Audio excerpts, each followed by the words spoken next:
जागो ग्राहक जागो, आलं लक्षात? म्हणजे त्याचं काय आहे ते कोणी काढलेलं आहे, सेंट्रल गव्हर्नमेंटने काढलेलं आहे. बट कोणाच्या अंडर कोणाच्या ॲफिलिएटेड काढलेलं आहे, कोणाच्या अंडर काढला कंझ्युमर कोर्ट. म्हणजे तो तुम्ही तिथे जाऊन तुम्ही काय करा, तुमची तक्रार नोंदवा. जर तुम्हाला त्या प्रॉडक्टबद्दल जर काही डाऊट किंवा एक्सपायर झालेलं प्रॉडक्ट काढलं असेल किंवा क्वालिटीबद्दल काही इश्यू जर असेल तर तुम्ही डायरेक्ट त्या कंपनीवर त्या शॉपवर न जाता न भांडता तुम्ही त्या कंपनीबद्दल त्या प्रॉडक्टच्या कंपनीबद्दल किंवा त्या शॉपबद्दल तुम्ही डायरेक्ट अगदी त्याच्या अगेन्स्ट तुम्ही कंझ्युमर कोर्टमध्ये जाऊन काय करू शकता, तक्रार नोंदवू शकता. तर त्याच्यावर प्रश्न कोणता आहे, ग्राहक संरक्षण कायदा हा केव्हा लागू करण्यात आला? 1986. Consumer protection act.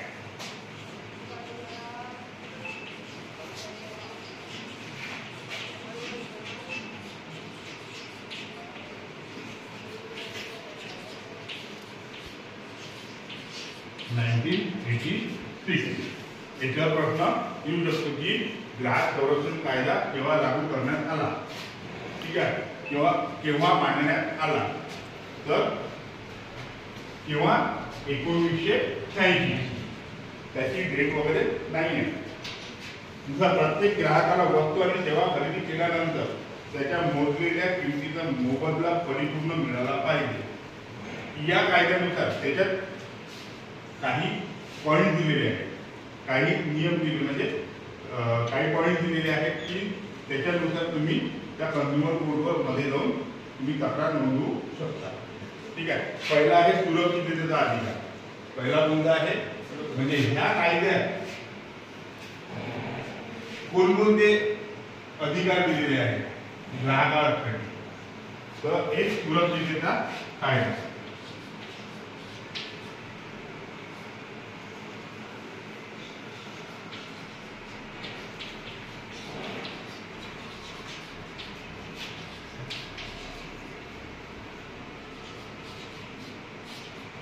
सुरक्षिततेचा कायदा, ठीक आहे. यानुसार ग्राहकाला विक्री केलेला माल हा सुरक्षित असला पाहिजे. त्यासाठी सरकारने ठरवून दिलेल्या सुरक्षिततेच्या मानकानुसार, जसे ISI मार्क आणि AG मार्क. आता तुम्ही कोणतंही प्रॉडक्ट जर घेतलं तर त्याच्या वेष्टनावर किंवा त्याच्या आपण जे म्हणतो रॅपर, त्याच्या रॅपरवर तुम्हाला ब्रॅकेटमध्ये छोट्याशा ISI मार्क किंवा AG मार्क किंवा ISI मार्क. आता हे काय आहे, जर तुम्ही घेतलेलं प्रॉडक्ट, आता सपोज कोणतेही एखादा प्रॉडक्ट जर असलं तर त्या प्रॉडक्टच्या वेष्टनावर रॅपरवर तुम्हाला AG मार्क असं लिहिलेलं असलं किंवा ISI मार्क जर असं दिसलं तर समजून जायचं की हे टेस्ट केलेलं आहे.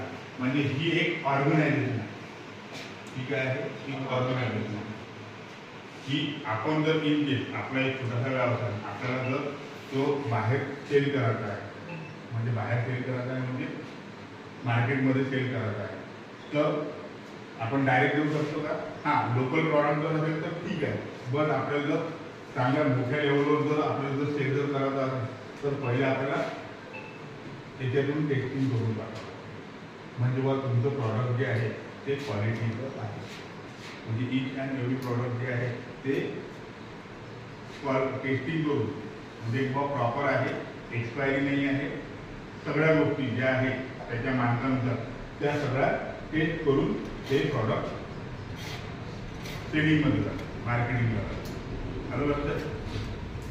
दुसरा आहे संपूर्ण माहितीचा अधिकार.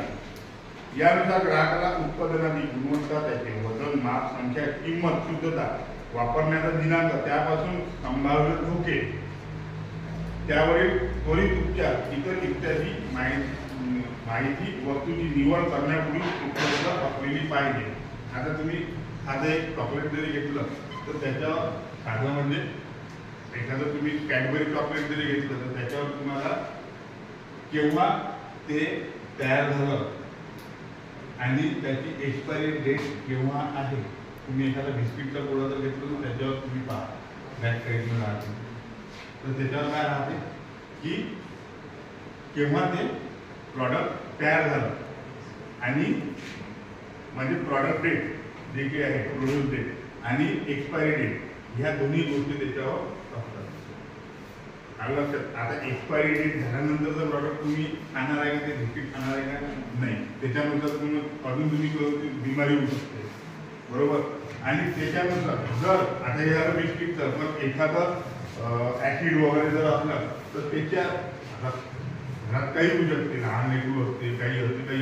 तर ते जर लहान लेकरांना घेतलं, तोंडात टाकलं, तर सगळ्यात पहिले आपण डॉक्टरकडे जर गेलो तुम्ही, बरोबर, तर डॉक्टर म्हणते त्यानं काय खाल्लं म्हणते ना, मग त्याचा फोटो मागा म्हणते, वाटते ना, बरोबर. कारण की त्याच्यानुसार त्याच्यावर जे उपचार हे त्याच प्रॉडक्टवर लिहिलेलं असतं आणि त्याच्यावर क्वांटिटी बिस्किटच्या रॅपरवर किंवा बिस्किटच्या ह्याच्यावर किंवा ह्याच्यावर हे सगळं इन्ग्रेडियंट आपण ज्याला म्हणतो ते सगळं त्याच्यात लिहिलेलं असतं. ठीक आहे. म्हणजे संपूर्ण माहितीचा अधिकार. जर तुम्ही एखादं प्रॉडक्ट जर घेतलं, त्या प्रॉडक्टवर ह्या सगळ्या वस्तू किंवा ह्या सगळ्या गोष्टी जर छापलेल्या नसल्या तर तुम्ही त्यावरही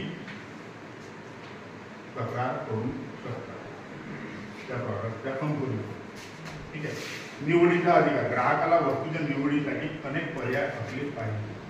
आता साधी गोष्ट तुमच्या जर तुम्हाला क्वालिटीचं साहजिक गोष्ट तुम्ही पैसे खर्च करून राहिले, तुम्ही प्रॉडक्ट घेत आहे, तर तुम्ही सगळ्यात पहिलं महत्त्व कशाला द्यायचं? क्वालिटीला. मग बाकीच्या गोष्टीला महत्त्व द्यायचं, बरोबर. तर त्यात सिमिलर रुपयाची किंवा किमतीची तुम्हाला एक किंवा त्याच्यापेक्षा अधिक तुम्हाला वस्तू असल्या पाहिजे बाजार.